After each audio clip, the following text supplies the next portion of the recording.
سورة النور بسم اللہ الرحمن الرحیم۔ شروع اللہ کا نام لے کر جو بڑا مہربان نہایت رحم والا ہے۔ یہ ایک سورہ ہے جس کو ہم نے نازل کیا اور اس کے احکام کو فرض کر دیا اور اس میں صاف صاف آیتیں نازل کی تاکہ تم یاد رکھو۔ بدکاری کرنے والی عورت اور بدکاری کرنے والا مرد جب ان کی بدکاری ثابت ہو جائے تو دونوں میں سے ہر ایک کو 100 درے مارو، اور اگر تم اللہ اور روز آخر پر ایمان رکھتے ہو تو اللہ کے قانون کو نافذ کرنے میں تمہیں ان پر ہرگز ترس نہ آئے، اور چاہیے کہ ان کی سزا کے وقت مسلمانوں کی ایک جماعت بھی موجود ہو۔ بدکار مرد تو بدکار یا مشرک عورت کے سوا کسی سے نکاح نہیں کرتا، اور بدکار عورت کو بھی بدکار یا مشرک مرد کے سوا اور کوئی نکاح میں نہیں لاتا، اور یہ یعنی بدکار عورت سے نکاح کرنا مومنوں پر حرام ہے۔ اور جو لوگ پرہیزگار عورتوں کو بدکاری کا عیب لگائیں اور اس پر 4 گواہ نہ لائیں تو ان کو 80 درے مارو، اور کبھی ان کی شہادت قبول نہ کرو، اور یہی بد کردار ہیں۔ ہاں، جو اس کے بعد توبہ کر لیں اور اپنی حالت سنوار لیں تو اللہ بھی بخشنے والا ہے، مہربان ہے۔ اور جو لوگ اپنی بیویوں پر بدکاری کی تہمت لگائیں اور خود ان کے سوا اور گواہ نہ ہوں تو ہر ایک کی شہادت یہ ہے کہ پہلے تو 4 بار اللہ کی قسم کھائے کہ بے شک وہ سچا ہے، اور 5ویں بار یہ کہے کہ اگر وہ جھوٹا ہو تو اس پر اللہ کی لعنت۔ اور عورت سے سزا کو یہ بات ٹال سکتی ہے کہ وہ پہلے 4 بار اللہ کی قسم کھائے کہ بے شک یہ جھوٹا ہے، اور 5ویں دفعہ یوں کہے کہ اگر یہ سچا ہو تو مجھ پر اللہ کا غضب نازل ہو۔ اور اگر تم پر اللہ کا فضل اور اس کی مہربانی نہ ہوتی تو بہت سی خرابیاں پیدا ہو جاتی۔ اور یہ کہ اللہ توبہ قبول کرنے والا ہے، حکیم ہے۔ جن لوگوں نے یہ بہتان باندھا ہے وہ تمہیں میں سے ایک جماعت ہے، اس کو اپنے حق میں برا نہ سمجھنا، بلکہ وہ تمہارے لیے اچھا ہے۔ ان میں سے جس شخص نے گناہ کا جتنا حصہ لیا اس کے لیے اتنا وبال ہے، اور جس نے ان میں سے اس بہتان کا بڑا بوجھ اٹھایا ہے اس کو بڑا عذاب ہوگا۔ جب تم نے وہ بات سنی تھی تو مومن مردوں اور عورتوں نے کیوں اپنے دلوں میں نیک گمان نہ کیا، اور کیوں نہ کہہ دیا کہ یہ کھلم کھلا بہتان ہے؟ یہ بہتان لگانے والے اپنی بات کی تصدیق کے لیے 4 گواہ کیوں نہ لائے؟ تو جب یہ گواہ نہیں لا سکے تو اللہ کے نزدیک یہی جھوٹے ہیں۔ اور اگر دنیا اور آخرت میں تم پر اللہ کا فضل اور اس کی رحمت نہ ہوتی تو جس شغل میں تم منہمک تھے اس کی وجہ سے تم پر بڑا سخت عذاب نازل ہوتا، جب تم اپنی زبانوں سے اس کا ایک دوسرے سے ذکر کرتے تھے اور اپنے منہ سے ایسی بات کہتے تھے جس کا تم کو کچھ بھی علم نہ تھا، اور تم اسے ایک ہلکی بات سمجھتے تھے، حالانکہ اللہ کے نزدیک وہ بڑی بھاری بات تھی۔ اور جب تم نے اسے سنا تھا تو کیوں نہ کہہ دیا کہ ہمیں شایع نہیں کہ ایسی بات زبان پر لائیں؟ پروردگار تو پاک ہے، یہ تو بہت بڑا بہتان ہے۔ اللہ تمہیں نصیحت کرتا ہے کہ اگر مومن ہو تو پھر کبھی ایسا کام نہ کرنا، اور اللہ تمہارے سمجھانے کے لیے اپنی آیتیں کھول کھول کر بیان فرماتا ہے، اور اللہ جاننے والا ہے، حکمت والا ہے۔ جو لوگ اس بات کو پسند کرتے ہیں کہ مومنوں میں بے حیائی یعنی تہمت بدکاری کی خبر پھیلے، ان کو دنیا اور آخرت میں دکھ دینے والا عذاب ہوگا، اور اللہ جانتا ہے اور تم نہیں جانتے۔ اور اگر تم پر اللہ کا فضل اور اس کی رحمت نہ ہوتی تو کیا کچھ نہ ہوتا، مگر وہ کریم ہے، اور یہ کہ اللہ نہایت مہربان ہے، رحیم ہے۔ مومنوں، شیطان کے قدموں پر نہ چلنا، اور جو شخص شیطان کے قدموں پر چلے گا تو شیطان تو بے حیائی کی باتیں اور برے کام ہی بتائے گا۔ اور اگر تم پر اللہ کا فضل اور اس کی مہربانی نہ ہوتی تو ایک شخص بھی تم میں پاک نہ ہو سکتا، مگر اللہ جس کو چاہتا ہے پاک کر دیتا ہے، اور اللہ سننے والا ہے، جاننے والا ہے۔ اور جو لوگ تم میں صاحب فضل اور صاحب مال ہیں وہ اس بات کی قسم نہ کھائیں کہ رشتہ داروں اور محتاجوں اور وطن چھوڑ جانے والوں کو کچھ نہیں دیں گے، اور ان کو چاہیے کہ معاف کر دیں اور درگزر کریں۔ کیا تم پسند نہیں کرتے کہ اللہ تم کو بخش دے؟ اور اللہ تو بخشنے والا ہے، مہربان ہے۔ جو لوگ پرہیزگار اور برے کاموں سے بے خبر اور ایماندار عورتوں پر بدکاری کی تہمت لگاتے ہیں ان پر دنیا اور آخرت دونوں میں لعنت ہے، اور ان کو سخت عذاب ہوگا۔ یعنی قیامت کے روز جس دن ان کی زبانیں اور ہاتھ اور پاؤں سب ان کے کاموں کی گواہی دیں گے، اس دن اللہ ان کو ان کے اعمال کا پورا پورا اور ٹھیک ٹھیک بدلہ دے گا، اور ان کو معلوم ہو جائے گا کہ اللہ برحق اور حق کو ظاہر کرنے والا ہے۔ ناپاک عورتیں ناپاک مردوں کے لیے ہیں، اور ناپاک مرد ناپاک عورتوں کے لیے، اور پاک عورتیں پاک مردوں کے لیے ہیں، اور پاک مرد پاک عورتوں کے لیے۔ یہ پاک لوگ ان جھوٹوں کی باتوں سے بری ہیں، اور ان کے لیے بخشش اور نیک روزی ہے۔ مومنوں، اپنے گھروں کے سوا دوسرے لوگوں کے گھروں میں گھر والوں سے اجازت لیے اور ان کو سلام کیے بغیر داخل نہ ہوا کرو، یہ تمہارے حق میں بہتر ہے، اور ہم یہ نصیحت اس لیے کرتے ہیں کہ شاید تم یاد رکھو۔ پھر اگر تم گھر میں کسی کو موجود نہ پاؤ تو جب تک تم کو اجازت نہ دی جائے اس میں مت داخل ہو، اور اگر یہ کہا جائے کہ اس وقت لوٹ جاؤ تو لوٹ جایا کرو، یہ تمہارے لیے بڑی پاکیزگی کی بات ہے، اور جو کام تم کرتے ہو اللہ سب جانتا ہے۔ ہاں، اگر تم کسی ایسے مکان میں جاؤ جس میں کوئی نہ بستا ہو اور اس میں تمہارا اسباب رکھا ہو تو تم پر کچھ گناہ نہیں، اور جو کچھ تم ظاہر کرتے ہو اور جو پوشیدہ کرتے ہو اللہ کو سب معلوم ہے۔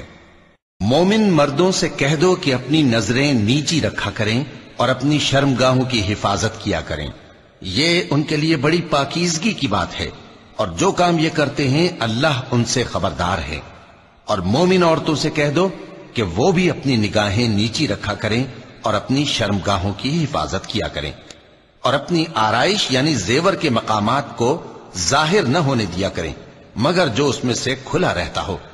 اور اپنے سینوں پر اوڑھنیاں اوڑھے رہا کریں، اور اپنے خاوند اور باپ اور خسر اور بیٹوں اور خاوند کے بیٹوں اور بھائیوں اور بھتیجوں اور بھانجوں اور اپنی جیسی مومن عورتوں اور لونڈی غلاموں کے سوا نیز ان خدام کے جو عورتوں کی خواہش نہ رکھیں، یا ایسے لڑکوں کے جو عورتوں کے پردے کی چیزوں سے واقف نہ ہوں۔ غرض ان لوگوں کے سوا کسی پر اپنی زینت اور سنگھار کے مقامات کو ظاہر نہ ہونے دیں،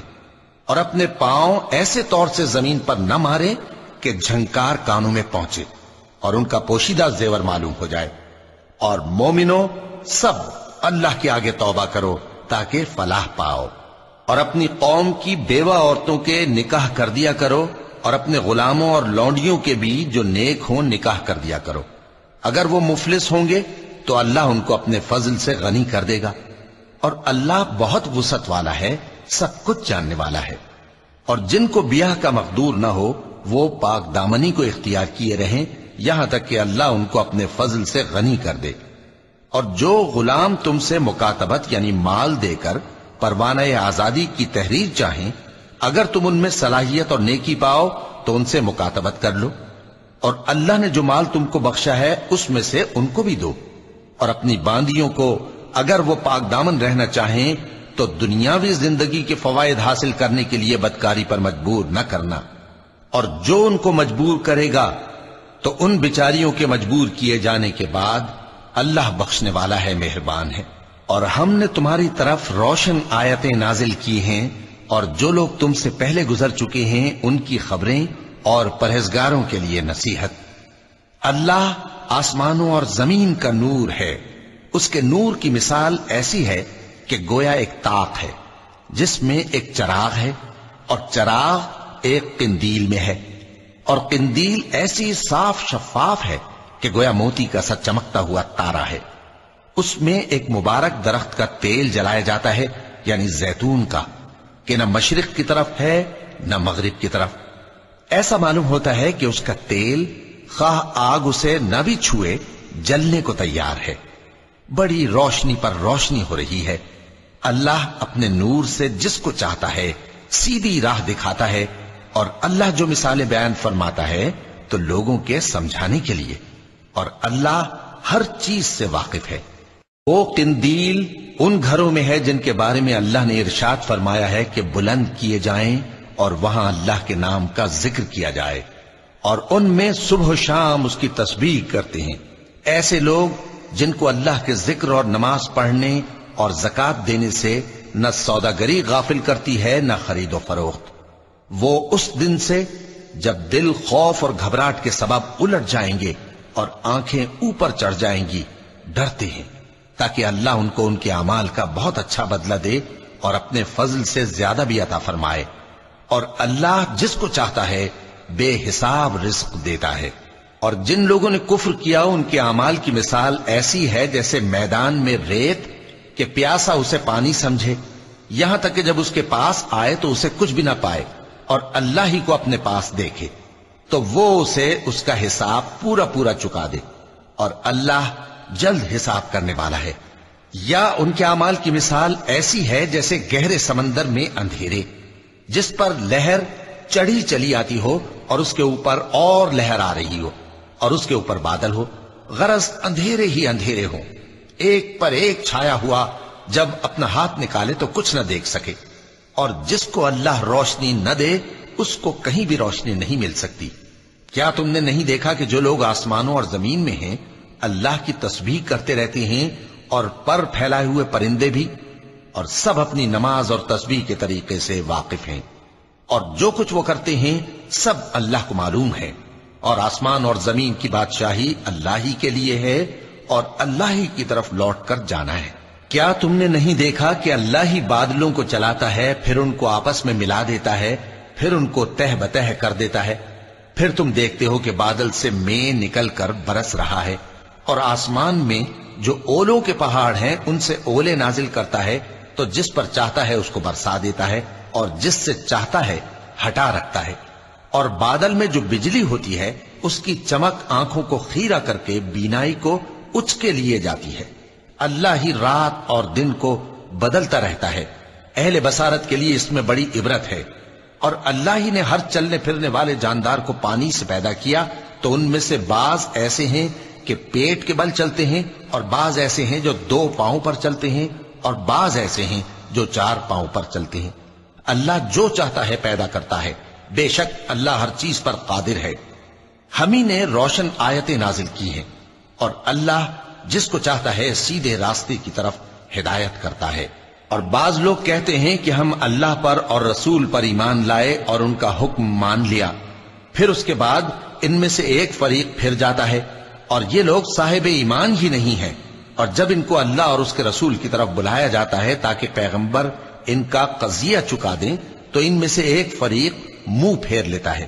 اور اگر ان کو حق ملتا ہو تو اس کی طرف قبول کر کے چلے آتے ہیں۔ کیا ان کے دلوں میں بیماری ہے یا یہ شک میں ہیں، یا ان کو یہ خوف ہے کہ اللہ اور اس کا رسول ان پر ظلم کریں گے؟ نہیں، بلکہ یہ خود ہی ظالم ہیں۔ مومنوں کی تو یہ بات ہے کہ جب اللہ اور اس کے رسول کی طرف بلائے جائیں تاکہ وہ ان میں فیصلہ کریں تو کہیں کہ ہم نے حکم سن لیا اور مان لیا، اور یہی لوگ فلاح پانے والے ہیں۔ اور جو شخص اللہ اور اس کے رسول کی فرما برداری کرے گا اور اس سے ڈرے گا اور اس کا تقوی اختیار کرے گا تو ایسے ہی لوگ مراد کو پہنچنے والے ہیں۔ اور یہ اللہ کی سخت سخت قسمیں کھاتے ہیں کہ اگر تم ان کو حکم دو تو سب گھروں سے نکل کھڑے ہوں۔ کہہ دو کہ قسمیں مت کھاؤ، پسندیدہ فرما برداری درکار ہے، بے شک اللہ تمہارے سب اعمال سے خبردار ہے۔ کہہ دو کہ اللہ کی فرما برداری کرو اور رسول کے حکم پر چلو، اگر منہ موڑو گے تو رسول پر اس چیز کا ادا کرنا ہے جو ان کے ذمے ہے، اور تم پر اس چیز کا ادا کرنا ہے جو تمہارے ذمے ہے، اور اگر تم ان کے فرمان پر چلو گے تو سیدھا رستہ پالو گے، اور رسول کے ذمے تو صاف صاف پہنچا دینا ہے۔ جو لوگ تم میں سے ایمان لائے اور نیک کام کرتے رہے ان سے اللہ کا وعدہ ہے کہ ان کو ملک کا حاکم بنا دے گا، جیسا ان سے پہلے لوگوں کو حاکم بنایا تھا، اور ان کے دین کو جسے اس نے ان کے لیے پسند کیا ہے مستحکم و پائیدار کرے گا، اور خوف کے بعد ان کو امن بخشے گا۔ وہ میری عبادت کریں گے اور میرے ساتھ کسی چیز کو شریک نہ بنائیں گے، اور جو اس کے بعد کفر کرے تو ایسے ہی لوگ بد کردار ہیں۔ اور نماز پڑھتے رہو اور زکوٰۃ دیتے رہو اور پیغمبر کے فرمان پر چلتے رہو تاکہ تم پر رحمت کی جائے، اور ایسا خیال نہ کرنا کہ کافر لوگ ہم کو زمین میں مغلوب کر دیں گے، ان کا ٹھکانہ دوزخ ہے اور وہ بہت برا ٹھکانہ ہے۔ مومنوں، تمہارے باندی غلام اور جو بچے تم میں سے بلوغ کو نہیں پہنچے 3 دفعہ یعنی 3 اوقات میں تم سے اجازت لیا کریں، ایک تو نماز فجر سے پہلے، اور دوسرے گرمی کی دوپہر کو جب تم کپڑے اتار دیتے ہو، اور تیسرے عشاء کی نماز کے بعد۔ یہ 3 وقت تمہارے پردے کے ہیں، ان کے آگے پیچھے یعنی دوسرے وقتوں میں نہ تم پر کچھ گناہ ہے اور نہ ان پر، کہ کام کاج کے لیے ایک دوسرے کے پاس آتے رہتے ہو۔ اس طرح اللہ اپنی آیتیں کھول کھول کر بیان فرماتا ہے، اور اللہ بڑا علم والا ہے، بڑا حکمت والا ہے۔ اور جب تمہارے لڑکے بالغ ہو جائیں تو ان کو بھی اسی طرح اجازت لینی چاہیے جس طرح ان سے اگلے یعنی بڑے آدمی اجازت حاصل کرتے رہے ہیں۔ اس طرح اللہ تم سے اپنی آیتیں کھول کھول کر بیان فرماتا ہے، اور اللہ جاننے والا ہے، حکمت والا ہے۔ اور بڑی عمر کی عورتیں جن کو نکاح کی توقع نہیں رہی اور وہ زائد کپڑے اتار کر سر ننگا کر لیا کریں تو ان پر کچھ گناہ نہیں، بشرطے کہ اپنی زینت کی چیزیں نہ ظاہر کریں، اور اگر اس سے بھی بچیں تو یہ ان کے حق میں بہتر ہے، اور اللہ سنتا ہے، جانتا ہے۔ نہ تو اندھے پر کچھ گناہ ہے اور نہ لنگڑے پر اور نہ بیمار پر اور نہ خود تم پر کہ اپنے گھروں سے کھانا کھاؤ، یا اپنے باپ دادا کے گھروں سے، یا اپنی ماؤں کے گھروں سے، یا بھائیوں کے گھروں سے، یا اپنی بہنوں کے گھروں سے، یا اپنے چچاؤں کے گھروں سے، یا اپنی پھوپھیوں کے گھروں سے، یا اپنے ماموؤں کے گھروں سے، یا اپنی خالاؤں کے گھروں سے، یا اس گھر سے جس کی کنجیاں تمہارے ہاتھ میں ہوں، یا اپنے دوستوں کے گھروں سے۔ اور اس کا بھی تم پر کچھ گناہ نہیں کہ سب مل کر کھانا کھاؤ یا جدا جدا۔ پھر جب گھروں میں جایا کرو تو اپنے گھر والوں کو سلام کیا کرو، یہ اللہ کی طرف سے مبارک اور پاکیزہ تحفہ ہے۔ اس طرح اللہ اپنی آیتیں کھول کھول کر بیان فرماتا ہے تاکہ تم سمجھو۔ مومن تو وہ ہیں جو اللہ پر اور اس کے رسول پر ایمان لائے، اور جب کبھی ایسے کام کے لیے جو جمع ہو کر کرنے کا ہو پیغمبر کے پاس جمع ہوں تو ان سے اجازت لیے بغیر چلے نہیں جاتے۔ اے پیغمبر، جو لوگ تم سے اجازت حاصل کرتے ہیں وہی اللہ پر اور اس کے رسول پر ایمان رکھتے ہیں، سو جب یہ لوگ تم سے کسی کام کے لیے اجازت مانگا کریں تو ان میں سے جسے چاہا کرو اجازت دے دیا کرو، اور ان کے لیے اللہ سے بخشش مانگا کرو، کچھ شک نہیں کہ اللہ بخشنے والا ہے، مہربان ہے۔ مومنو، پیغمبر کے پکارنے کو ایسا خیال نہ کرنا جیسا تم آپس میں ایک دوسرے کو پکارتے ہو، بے شک اللہ کو وہ لوگ معلوم ہیں جو تم میں سے آنکھ بچا کر کھسک جاتے ہیں۔ تو جو لوگ ان کے حکم کی مخالفت کرتے ہیں ان کو ڈرنا چاہیے کہ ایسا نہ ہو کہ ان پر کوئی آفت پڑ جائے یا تکلیف دینے والا عذاب نازل ہو۔ دیکھو، جو کچھ آسمانوں اور زمین میں ہے سب اللہ ہی کا ہے، جس طریق پر تم ہو وہ اسے جانتا ہے، اور جس روز لوگ اس کی طرف لوٹائے جائیں گے تو جو عمل وہ کرتے رہے وہ ان کو بتا دے گا، اور اللہ ہر چیز سے واقف ہے۔ صدق اللہ العظیم۔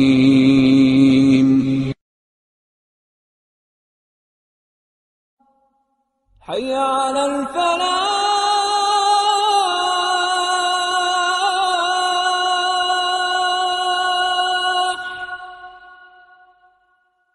حی علی الفلاح۔